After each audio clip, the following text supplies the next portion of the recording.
Hello বন্ধুরা, তোমরা সবাই কেমন আছো? আশা করি সবাই ভালো আছো। এই দেখো বড়ি দেওয়া হচ্ছে। দেখো মা আর বউ মিলে বড়ি দিচ্ছে।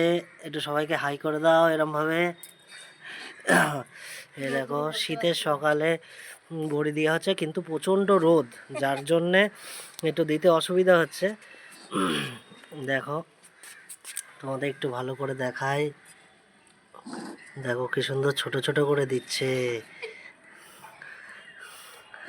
বাড়ি থেকে কি প্র্যাকটিস করে এসেছিলে নাকি? খুব সুন্দর দিচ্ছে তো দেখছি, বেশ বড়ির মতো হচ্ছে।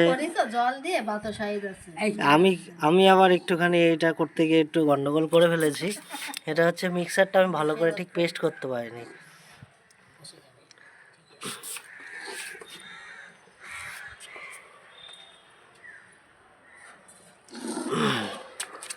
ডাল বাটাটা হয়েছিল, কলাইয়ের ডাল সকালবেলায় ভিজিয়ে আগের দিন সারা রাত ভিজানো হয়েছিল, দিয়ে আজকে সকালে বেটে দিয়েছি।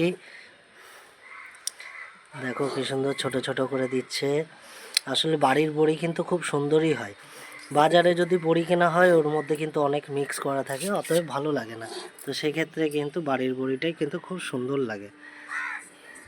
দেখো দুজনাই দিচ্ছে, মাও ওই দিক দিয়ে দিচ্ছে, ওই দিক দিয়ে রীতাও দিচ্ছে।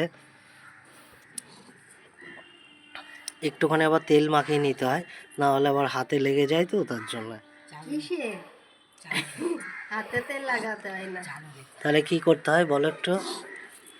এই যে জালটা, বড়ির জালটা যেটা বসানো হচ্ছে, এটা একটু তেল লাগিয়ে দিতে হয়, তাড়াতাড়ি উঠে যাবে। তাই শুকিয়ে গেলে কিভাবে উঠবে এটা? এমনি পড়ে যাবে ঝরে। ভালোই লাগে বলো শীতকালে এরকম বড়ি দিলে, মাছের ঝোলে বড়ি দিয়ে খুব সুন্দর লাগে। এই দেখো জিভ ভাঙা হচ্ছে, দেখেছো? আমার মুখে পুরো রোদটা পড়ছে, এইদিকে বসলাম না উল্টো দিকে, আমার লাগছে না, ওইদিকে বসলে মানে রোদটা লাগছে না মুখে, তাহলে মুখে রোদ লাগছে তো ওর জন্য বলছে। এই দেখো একটু ফাঁকা ফাঁকা করে না দিলেও রোদ লাগে না, জানো।